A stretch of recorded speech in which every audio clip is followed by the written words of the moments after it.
قال وإذا خرج جماعة ممتنعين أو بسم اللہ الرحمن الرحیم باب قطع الطریق۔ پیر صاحب پہلے چھوٹی چھوٹی چوریاں کرتے رہے، اس میں کامیابی ملتی رہی ان کو، انہوں نے کہا بس اب سر عام اور جو ہے نا ڈنکے کی چوٹ پہ لوگوں لوٹنا میں نے، سر عام بدماشی کے ساتھ کوئی ہے تو سامنا کرے ہمارا۔ یہ ہے قطع الطریق، قطع الطریق ڈاکہ زنی، رستوں پر کھڑے ہو کر لوگوں کو لوٹنا۔ ترقی ہو گئی ماشاءاللہ، پیر صاحب کو لوگ ملتے گئے، کارواں بنتا گیا۔ اب جو ایک بڑی جماعت ہے پیر صاحب کے ہاں جو ان کے اشاروں پر کام کرتی ہے اور پیر صاحب کو لیڈ کرتے ہیں، ٹھیک ہے۔ پیر صاحب کے پاس ایک ایسی قوی مضبوط جماعت تیار ہو گئی جو لوگوں کو فیس کر سکتی ہے، یا پیر صاحب کو ہی اتنی ہمت اور جرت ہو گئی کہ ترے جہاں شہروں میں اور چوراہوں میں نکل آتا ہے اور سر عام اکیلا کھڑے ہو کے لوٹتا ہے، اور پھر کہتا ہے کہ ہے سامنا کرے، یعنی خود اکیلے میں طاقت اتنی آ گئی۔ تو ایسا اگر ڈاکہ زنی کی گئی، لیکن خدا کا کرنا ایسا ہوا ڈاکہ زنی کر رہا تھا لیکن مال لینے سے پہلے اور کسی کو قتل کرنے سے پہلے پکڑے گئے پیر صاحب، اوپر سے جو ہے پولیس پہنچ گئی بر وقت۔ تو چونکہ ابھی تک پیر صاحب نے نہ مال لیا ہے اور نہ ہی کسی کو جان کو مارا ہے، تو اس کو امام حاکم پولیس جو ہے قید کر دے گی، یہاں تک کہ اس ڈاکہ زنے سے پیر صاحب توبہ کر لے، پھر چھوڑیں گے، ورنہ سلاخوں کے پیچھے بند رہے گا۔ وَإِنْ أَخَذُوا مَالَ، یہ تو ایک صورت ہوگی نا کہ مال لیے بغیر، کسی کو قتل کیے بغیر پکڑے گئے تھے، تو پھر توبہ کے لیے بند کر دیا جائے گا۔ دوسری صورت یہ ہے کہ پیر صاحب نے یا اس کی جماعت نے ڈاکہ زنی کی کسی مسلمان یا ذمہ کے مال پر، اور اتنا مال لوٹا، پوری جماعت 10 لوگ فرض کریں کہ ہر ایک کو 10 درہم کی بقدر وہ مال آ سکتا ہے، اور مال لیا لیکن کسی کو قتل نہیں کیا، پکڑے گئے، تو یہاں سزا کیا ہوگی؟ تو یہاں سزا یہ ہے کہ ہر ایک کا دایاں ہاتھ اور بایاں پاؤں کاٹ دیا جائے گا، یعنی ہاتھ اور پاؤں مخالف سے کاٹے جائیں گے۔ جی اصل اس میں اللہ تعالیٰ کا فرمان ہے انما جزاء الذین یحاربون اللہ ورسولہ ویسعون فی الارض فسادا ان یقتلوا او یصلبوا او تقطع ایدیہم وارجلہم من خلاف او ينفوا من الارض، یہ 4 سزائیں ہیں اس آیت کے اندر۔ تو کہتے ہیں 4 سزائیں مختلف حالتوں کے اعتبار سے ہیں۔ پہلی حالت کا ذکر او ينفوا من الارض کے اندر ہے، یعنی جب مال بھی نہیں لیا، کسی کو قتل بھی نہیں کیا، ویسے رنگے ہاتھوں پکڑے گئے تو وہاں زمین سے جلا وطن کر دیا جائے۔ اس سے مراد ہے قید کر دو، کیونکہ اس وقت یہ قید خانے نہیں ہوتے تھے، اس وقت یہ ہوتا تھا کہ بس ملک بدل کر دو، اس کو یہاں سے نکال دو، علاقے سے نکال دو۔ اب چونکہ اس کے بدلے میں قید خانے بن چکے ہیں، اس لیے اب یہ ہے کہ اس کو قید میں ڈالا جائے گا، جیل میں ڈالا جائے گا، وہاں پر رہ کر اب توبہ استغفار کرے اور معافی مانگے، اور بقدر ضرورت قاضی اس کو تعزیر بھی کرے گا۔ لیکن شرط یہ ہے کہ یہ جو ڈاکہ زنی کر رہا ہے پیر صاحب، اس سے قدرت بھی ہو، ہمت بھی ہو۔ ایسا نہیں ہے کہ اوروں کو دیکھا وہ ڈاکہ زنی کر رہے ہیں، اسے کہ میں بھی کر لوں گا، اور پتہ ہے ڈاکہ زنی کرنی کیسے ہے جی، اور اتنی ہمت بھی نہیں ہے، تو پھر اس کو چوری نہیں کہیں گے، اس کو ڈاکہ نہیں کہیں گے۔ بات سمجھ میں آ گئی؟ ڈاکے کے لیے ضروری ہے کہ اگلا فیس کر سکے، اتنی ہمت ضرورت ہو۔ جی والحالۃ الثانیہ، دوسری حالت کیا تھی؟ مال لیا لیکن قتل کسی کو نہیں کیا تھا، اس کی سزا کا ذکر بھی آیت کے اندر آ گیا ہے۔ کیا ہے؟ ہاتھ اور پاؤں خطا مخالف سے، اور اس میں شرط یہ ہے کہ وہ مال ذمی یا مسلمان سے لیا ہو، کیونکہ ان کے مال محفوظ ہوتے ہیں، مستعمل کا مال محفوظ نہیں ہوتا۔ اس کا لیہ پھر نہیں کاٹا جائے گا. اور یہ بھی شرط ہے کہ کمال نصاب بھی ہو, ہر ایک کو 10 درہم کی بقدر مال آئے, تاکہ کسی کا عضو ناحق نہ کٹ جائے. اور کاٹنا جو ہے یہ مخالف سے کاٹیں گے, ایک طرف نہیں کاٹیں گے, وہ پھر چلنے سے عاری ہو جائے گا, مشکل ہو جائے گا اس کے لیے. اس لیے پیر صاحب کو دایاں ہاتھ کاٹے تو پاؤں بایاں کاٹیں گے تاکہ چل پھر سکے. اور تیسری صورت کیا تھی؟ قتل بھی کر دے اور مال بھی لے لے. تو اس کا ذکر بھی ہم کر چکے کہ سولی پہ قتل کر, مخالف سے ہاتھ پاؤں کاٹ کر اس کو کیا ہے سولی پہ قتل کر دیا جائے گا اور سولی پہ لٹکا دیا جائے گا. یہاں اگر قتل ورثہ معاف کرنا چاہے تو معافی کی اجازت بھی نہیں ہوگی, یہاں ظاہر حال میں ملنی ہے, اس لیے یہ حق شرع ہے. یہ صورتیں ہو گئی. چوتھی صورت آگے مطلب میں ذکر کی ہے. چوتھی صورت یہ ہے کہ نا والحالۃ الثالثہ سے جو ہم نے صورت بیان کی وہ یہ ہے کہ وہ صرف قتل کرے, مال نہ لے. ٹھیک ہے, تو اس صورت میں اس کو کیا ہے قتل کیا جائے گا یا سولی پہ چڑھا دیا جائے گا. تیسری صورت ہوگی. چوتھی صورت یہ ہے کہ قتل بھی کر دے اور مال بھی لے لے. اب کیا ہوگا؟ تو فرمایا اب یہ ہے کہ امام اختیار کے ساتھ ہے, اگر چاہے تو اس کے ہاتھ اور پاؤں مخالف سے کاٹ کر قتل کر دے یا سولی پہ چڑھا دے, اور اگر چاہے صرف قتل کرے یا صرف سولی پہ چڑھا دے. یہ دونوں کام کر, دونوں اختیارات ہیں. ہاتھ پاؤں کاٹ کر قتل کرنا چاہے اور سولی پر لٹکانا چاہے, دونوں کام کرنا چاہے کر سکتا ہے. اگر ایک میں اکتفا کرے کہ صرف سولی چڑھا دے صرف قتل کر دے تب بھی صحیح ہے, اس کو اجازت ہے. لیکن امام محمد رحمہ اللہ فرماتے ہیں یہ قتل کیا جائے یا سولی لٹکایا جائے, بس قطع کی اجازت نہیں ہوگی. ان کی دلیل یہ ہے کہ وہ کہتے ہیں یہ ایک جنایت ہے تو لہذا دو حدیں لازم نہیں ہوں گی.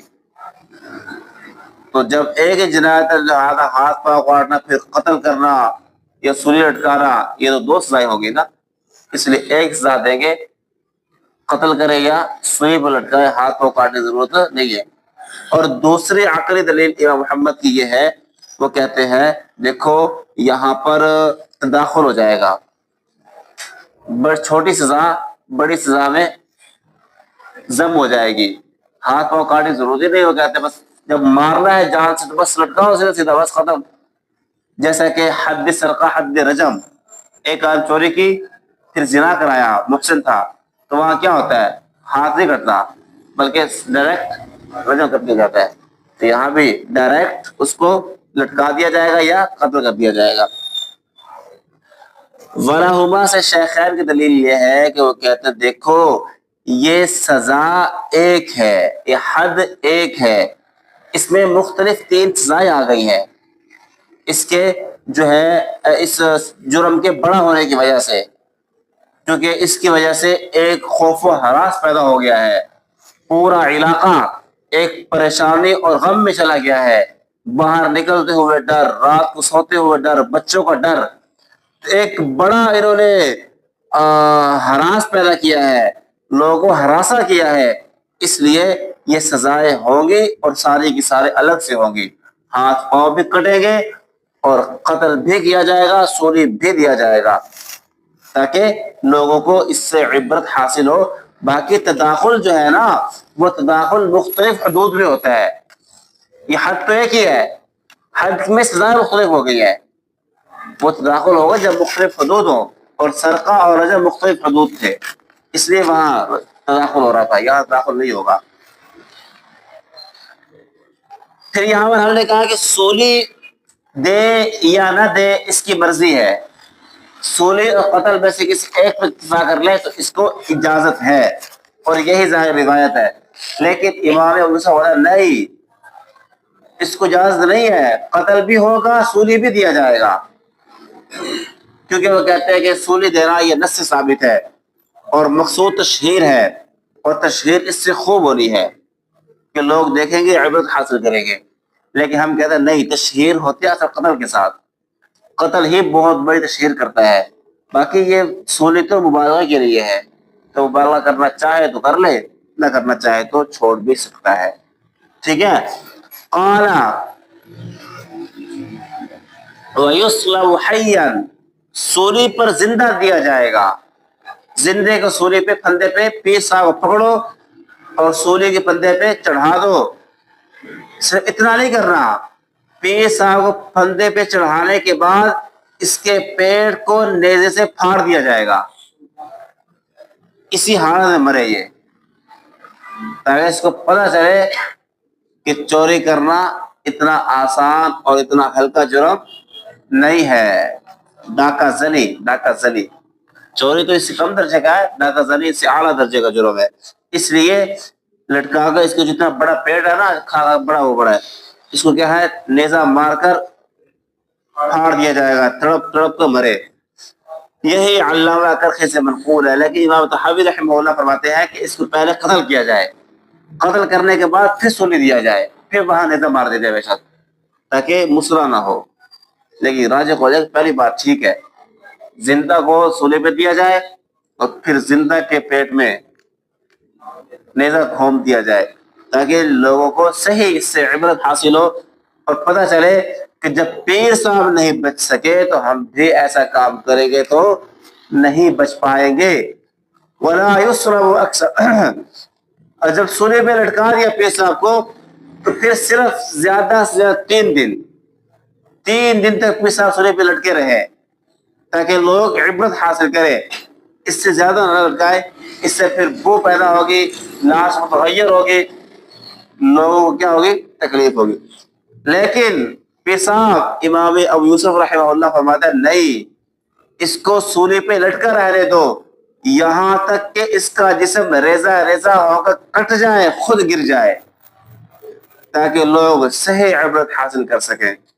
لیکن ہم کہتے ہیں یہ بہت آگے چلی گئی سزا، یہ اتنا نہ کریں، بس 3 دن کافی ہے، اس سے بھی لوگ بہت بڑی عبرت حاصل کر لیں گے، ٹھیک ہے۔ وَإِذَا قُتِلَ الْقَاطِعُ فَلَا زَمَانَ عَلَيْهِ فِي وَبَالٍ، جب چور صاحب پیر صاحب کو قتل کر دیا گیا، ڈاکہ زنی کی پکڑے گئے، عدالت میں حاضر کر دیے گئے، جان سے مار دیے گئے، اور اس کے پاس مال تھا تو واپس دلایا جائے گا، اگر مال نہیں ہے تو اس پر اب اس کا ضمان نہیں ہوگا۔ یہ بات آپ پہلے پڑھ چکے سرقہ صغریٰ کے اندر، تو سرقہ کبریٰ ہے نا یہ، اس میں یہی حکم ہے۔ پیر صاحب کی ایک بڑی جماعت تھی جو کام کرتی تھی، پیر صاحب صرف ان کو لیڈ کرتے تھے پیچھے بیٹھ کر، اور کام ایک جماعت کرتی تھی۔ جماعت میں کام ڈیوائڈ تقسیم کیا ہوا تھا کہ کچھ لوگ قتل کرنے والے تھے، کچھ لوگ معاون تھے، ادھر ادھر دیکھیں گے، کوئی اور اگر حملہ آور ہونا چاہے تو اس کو قابو کریں گے۔ تو قتل ایک آدمی نے کیا، باقی جماعت صرف معاون تھی، تو سب کو قتل کیا جائے گا، کیونکہ یہ ڈاکہ زنی ہے، یہ جنگ کی صورت ہوتی ہے، اس میں ہوتا ہی ایسے ہے، کچھ لوگ قتال کرتے ہیں، کچھ لوگ معاون ہوتے ہیں، یہی تو وجہ ہے۔ اگر کوئی ایک پھسلنے لگے تو سب ایک کے پاس جمع ہو جاتے ہیں، اس کی وجہ سے ہم معاون ہیں ایک دوسرے کے، اس لیے سب کو اڑا دیا جائے گا بمائے پیر صاحب کے، جو پیچھے بیٹھ کر لیڈ کر رہے ہوتے ہیں۔ والقتل وإن كان بعصا أو بحجر أو بسيف، قتل جیسے بھی کریں، پیر صاحب چاہے عصا مار کے قتل کرے، پتھر سے کرے، تلوار سے کرے، سب حکم یکساں ہے، کیونکہ یہ ڈاکہ زنی ہے۔ ڈاکہ زنی خود یہ ایک بہت بڑا جرم ہے، قتل کے لیے یہی کافی ہے، اس لیے جس سے بھی قتل کیا جائے، بہرحال پیر صاحب کو اس کے بدلے میں قتل کیا جائے گا۔ جی کدھر پہنچ گئے؟ جی وَإِن لَّمْ يَقْتُلْ قَاطِعُ، اگر پیر صاحب نے قتل نہیں کیا کسی کو اور نہ ہی مال لیا ہے، لیکن ڈاکہ زنی کرتے ہوئے اگلے کو زخم لگا دیا، اس کو عضو کاٹ دیا یا کوئی اور زخم کر دیا، تو یہاں پر شریعت کا کوئی حق نہیں ہے. اب یہاں اولیاء کا حق ہے. وہ چاہے تو اسے قصاص لے لے, چٹی لے لے, چاہے تو معاف کر دے. ٹھیک ہے. وَإِنْ أَخَذَ مَالًا, فرمایا کہ اگر پیر صاحب نے پہلے مال لیا, پھر مال لینے کے بعد پھر اگلے آدمی کو زخمی کر دیا, تو یہاں پر اب دو حق ہو گئے. ایک شریعت کا حق ہے کہ ہاتھ پاؤں کاٹے جائے مخالف سے, ایک صاحب کا حق ہے کہ اس کو زخمی کیا, اس کا ہاتھ زخم لگایا, اس کا بدلہ لیا جائے. تو یہاں پر اس صاحب جراحات کا حق باطل ہو جائے گا, یہاں شریعت کا حق مقدم رہے گا. اس کے ہاتھ پاؤں کاٹ دیے جائیں گے اور بندے کا حق کیا ہے, ساقط ہو جائے گا. وَإِنْ أُخِذَ بَعْدَ مَا تَابَ فَقَدْ قُتِلَ عَمَدًا, پیر صاحب نے جو ہے نا چوری کر لی, ڈاکہ زنی کر لی, لیکن ڈاکہ زنی کرنے کے بعد پیر صاحب توبہ طائب ہو گئے, اور اس ڈاکہ زنی میں پیر صاحب نے کسی کو قتل بھی کر دیا تھا اور قتل عامد تھا, اس کے بعد پکڑے گئے. اب کیا ہوگا؟ تو شریعت تو کہتے ہیں اس کی توبہ قبول کر لو, تو شریعت تو کچھ نہیں کہے گا یہاں پر. اب یہاں اولیاء کا حق ہے, اگر چاہے تو قتل عامد کے بدلہ میں قتل کر دے, اگر چاہے تو دیت لے لے, اگر چاہے تو معاف کر دے. ٹھیک ہے. اب یہ خالص بندوں کا حق ہے. اور یہ توبہ کب قبول ہوگی؟ کہ جب یہ مال واپس کر دے. یہ نہیں ہے پکڑے جانے کے بعد کہ میں نے توبہ کر لی تھی لیکن مال ابھی واپس نہیں کیا تھا, پھر یہ جھوٹ بول رہا ہے. یہ مال واپس کر چکا تھا پھر پکڑا گیا ہے, اس کا مطلب ہے توبہ کر چکا تھا, پھر شریعت کا حق باطل ہے. اب اولیاء جو چاہے کرنا ان کو اجازت دی جائے گی. اور یہ مال اگر ہلاک ہو چکا ہو یا ہلاک کر دیا ہو تو پیر صاحب مال کے ضامن ہوں گے, کیونکہ اب یہ یہاں شریعت کا حق ہے نہیں, صرف بندوں کا حق ہے. پھر بندوں کا حق چاہے ہلاک ہو جائے یا ہلاک کر دیا جائے تو چور اس کا کیا ہوتا ہے, ضامن ہوتا ہے. وَإِنْ كَانَ مُقْتَارٍ, پیر صاحب جو ہے نا اس نے کہا اگر میں اس اپنے کام میں بڑے لوگ ہائر کروں گا سمجھدار, وہ تو پھر مجھ سے پیسے زیادہ لیں گے, تو کہیں گے برابر تقسیم کرو. پیر صاحب نے جو ہے چھوٹے بچوں کو پریکٹس دی اس کام کے اندر, ان کو تیار کیا, ان کو چور بنایا. یا مجنوں پاگل جن کو نہ دنیا کا پتا نہ آخرت کا پتا, لیکن چوری کرنے میں وہ بڑی مہارت رکھتے ہیں, ایسے لوگ پیر صاحب کی کمیٹی میں جو ہے نا پیر صاحب کے اکیڈمی جوائن کی انہوں نے. تو فرماتے ہیں کہ اگر بچے یا مجنوں تھے انہوں نے چوری کی, یا جن پر ڈاکہ ڈال رہے ہیں, یہ ڈاکہ زنی کرنے والے جن پر ڈاکہ ڈال رہے ہیں ان میں کوئی ذو رحم مہارت نکل آیا, بچے تھے ڈاکہ ڈالنے والے یا مجنوں تھے یا رشتہ داری کسی کے نکل آئی, تو فرمایا کہ سب سے حد ساقط ہوگی, کیونکہ سبی اور مجنوں جو ہے یہ حد کے اہل نہیں ہے, مکلف نہیں ہے, ان سے حد ساقط ہو گئی. لہذا کچھ جوان بھی ہے اگر ان سے کیا حد ساقط ہو جائے گی. یا ان ڈاکہ ڈالنے والوں میں ایک ایسا ہے کہ جن پر ڈاکہ ڈالا گیا اور ان میں کوئی ذی رحم محرم ہے, اس سے حد ساقط ہو جائے گی, تو اس کی وجہ سے باقی جو کیا ہو جائے گی, ساقط ہو جائے گی. ٹھیک ہے. اور امام یوسف رحمہ اللہ فرماتے ہیں کہ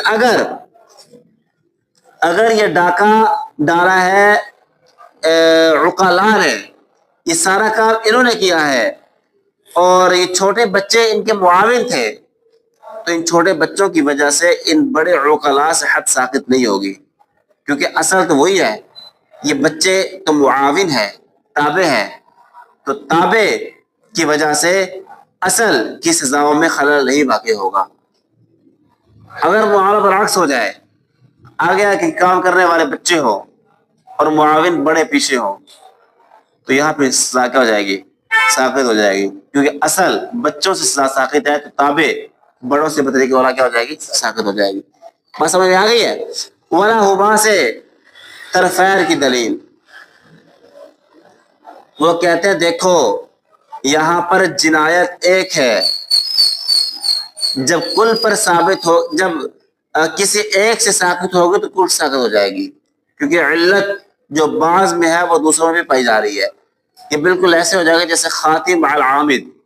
مثال کے طور پر سعد نے جو ہے نا یہ سمجھا یہ فیاض آ رہا تھا، سعد نے سمجھا یہ نیل گائے آ رہی ہے، اس نے نیل گائے سمجھ کر تیر مارا، قتل خطا ہوا.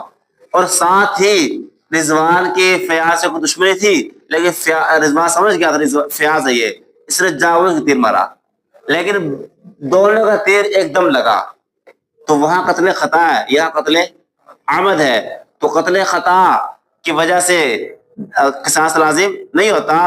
تو جب قتل خطا کی وجہ سے نہیں ہے اور مرا یہ دونوں قتلوں سے ہے تو جہاں قتل خطا معاف ہے وہیں پر قتل عمد معاف ہو جائے گی کیونکہ شو پایا گیا ہے. تو یہاں پر بھی جب بچوں سے سزا ساقط ہوگی تو بڑوں سے بھی کیا ہو جائے گی؟ ساقط ہو جائے گی. وَأَمَّا ذُو الرَّحْمِ، ہم نے کہا اگر ڈاکہ ڈالنے والوں میں کوئی ایک ایسا ڈاکہ ڈالے کہ جس کا جن پر ڈاکہ پڑا ہے ان میں کوئی ذو رحم ہو، رشتہ دار ہو، تو اس سے ساقط ہونی ہی ہے، باقی اس میں کیا ہو جائے گی؟ ساقط ہو جائے گی. یہ ذو رحم محرم سے کیا مراد ہے؟ اس میں دو قول ہیں. بعضوں نے کہا کہ صرف رشتہ داری ہو، رشتہ داری نکل آئے تو رشتہ داری کی بنیاد پر جہاں اس سے سزا ساقط ہوگی تو باقی ڈاکہ زاری کرنے والے کو جائے ساقط ہو جائے گی. بعضوں نے کہا نہیں، اور یہی قول اصح ہے. بعضوں نے کہا کہ رشتہ داری کے ساتھ ساتھ مال بھی مشترک ہو. مثال کے طور پر میں ڈاکہ ڈال رہا ہوں اور میرے ساتھ کافی لوگ ہیں، تو ڈاکہ ڈالتے ہوئے جن پر ڈاکہ ڈلا ہے ان کے ساتھ، ان میں سے کسی ایک کے ساتھ جہاں میری رشتہ داری ہے وہیں پر اس کے ساتھ مال بھی مشترک ہے. یعنی رشتہ داری ہونے کے ساتھ ساتھ اس قافلے والوں کے ساتھ مال کا بھی اشتراک ضروری ہے. لیکن راجح قول ہے کہ نہیں، ذو رحم کو مطلق رکھو، مال کا اشتراک ہو یا نہ ہو، رشتہ داری نکل آئے تو سزا معاف ہو جائے گی. لیکن اگر ان جن پر ڈاکہ ڈلا ہے ان میں کوئی مستعمر ہو تو مستعمر کا مال محفوظ نہیں ہوتا، تو اس کی وجہ سے تو ہاتھ نہیں کٹے گا، سزا نہیں ملے گی، قتل نہیں ہوگا، لیکن اس کی وجہ سے باقی لوگوں کا جو حق مرا ہے جو ہے ڈاکہ زنی کرنے والوں کو ان کی وجہ سے معاف نہیں کیا جائے گا. یعنی یہاں پر جو مستعمر ہے اس کا جو مال غیر محفوظ ہوا ہے وہ صرف ذات تک بند رہے گا، لیکن ذو رحم محرم کی جو رشتہ داری ہے یہ ذات تک بند نہیں ہوگی بلکہ کیا ہوگی؟ متعدی ہوگی. تو مستعمر کی وجہ سے باقی لوگوں سے سزا نہیں اٹھائی جائے گی، لیکن ذو رحم محرم کی وجہ سے باقی لوگوں سے سزا اٹھا دی جائے گی. وَإِذَا سَقَطَ الْحَدُّ، جب حد ساقط ہو جائے گی تو پھر اب اولیاء کا حق باقی رہ جائے گا، وہ چاہے تو معاف کرے، حق کرے، ان کی مرضی ہے. وَإِذَا قَضَى بَعْضُ الْقَافِلَةِ، کچھ ایسا ہوا پیر صاحب دو قافلے جا رہے تھے، بلکہ ایک قافلہ تھا، ایک قافلہ جا رہا تھا 20 لوگوں کا، اس قافلے میں سے بعض نے بعض پر دھاوا بول دیا، حد نہیں لگے گی کیونکہ یہ حرز واحد ہے. تو جب حرز واحد ہے تو اس دار واحد کی طرح ہو گیا، جیسے ایک گھر میں چوری متحقق نہیں ہوتی یہاں بھی چوری متحقق نہیں ہوگی. وَمَنْ قَطَعَ الطَّرِيقَ لَيْلًا أَوْ نَهَارًا، پیر صاحب نے رات کو ڈاکہ زنی کی یا دن میں شہر کے اندر، یا کوفہ اور حیرہ یہ ان کے درمیان ایک شہر ہے، وہ بھی ذرا بیسی مشغول شہر ہے، بڑا شہر ہے، وہاں پیر صاحب نے ڈاکہ زنی کی تو یہ قاطع طریق نہیں کہلائے گا، یہ استحسان کا تقاضا ہے. ورنہ کیا چاہتا ہے، یہ قاطع طریق تو ہے بظاہر لیکن استحسان اس کو ہم حد نہیں لگائیں گے. ٹھیک ہے. اور امام ابو یوسف رحمہ اللہ فرماتے ہیں کہ شہر کے اندر تو ٹھیک ہے بات، لیکن شہر سے باہر بے شک بالکل شہر کے دہانے پر ہی کیوں نہ ہو، وہاں ایسا کیا تو وہاں حد لگے گی، کیونکہ وہاں مدد فوراً نہیں پہنچ سکتی ہے، وقت لگے گا، اور یہاں قطع طریق متحقق صحیح معنوں میں ہوگا. صحیح ہے. اور انہیں امام ابو یوسف سے یہ بھی روایت ہے، وہ کہتے ہیں کہ اگر پیر صاحب نے دن میں یا رات میں اسلحہ کے ساتھ قتال کیا یا بھاری لکڑی کے ساتھ تو یہ قطاع طریق بھی ہوگا، اس لیے کہ اسلحہ کے ساتھ جب وار ہوتا ہے نا تو وہاں مدد فوراً نہیں پہنچتی، کیونکہ اسلحہ کا وار ہوتے بڑا تیزی کے ساتھ ہے، وار ہوتی کام چل جاتا ہے، مدد آتے آتے 2-4 منٹ تو لگتے ہی ہے نا، اتنے میں تو کام ہو پڑا ہوگا. اس لیے اگر تلوار کے ساتھ یا بڑی چیزوں کے ساتھ کام کیا ہے تو یہ قطاع طریق کہلاتا ہے. خلاصہ کلام یہ قطاع طریق وہ ہوگا کہ جہاں پر اس کو اس ڈاکہ ذریعے میں کچھ مہلت میسر آئے. یہ نہیں ہے کہ پولیس یہ سامنے موجود ہے کہ صاحب یہاں ڈاکہ زنی کر رہا ہے تو ظاہر ہے یہاں ڈاکہ زنی نہیں ہونی، سے تو فوراً مدد پہنچے گی. تو یہ قاطع طریق نہیں کہلائے گا، حد جاری نہیں ہوگی. حد تب جاری ہوگی جب اتنا لمحہ اتنا وقت میسر آئے کہ وہ اپنا کام کر سکے اور بھاگنے کے لیے تیار ہو. ٹھیک ہے، تب اس کو ہم قاطع طریق کہیں گے.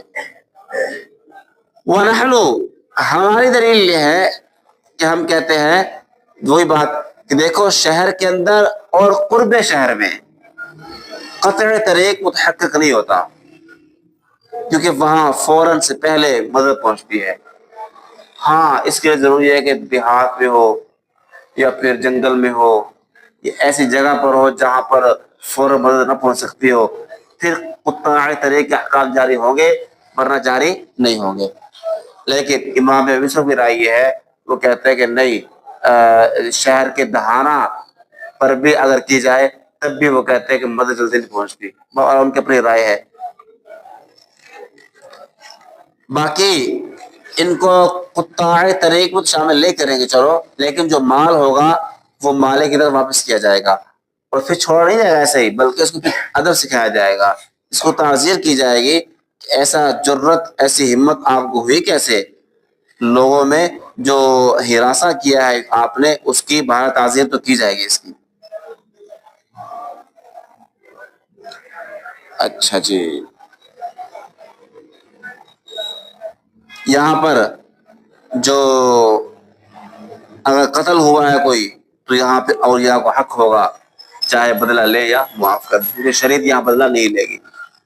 ومن خلق رجلا، پیر صاحب اتنے وحشی ہوئے پڑے تھے پیسے کے لالچ میں، بس پیسہ آنا چاہیے جیسے مرضی آئے، کچھ بھی نہیں تھا ہاتھ پیر صاحب کے، خالی ہاتھ تھے.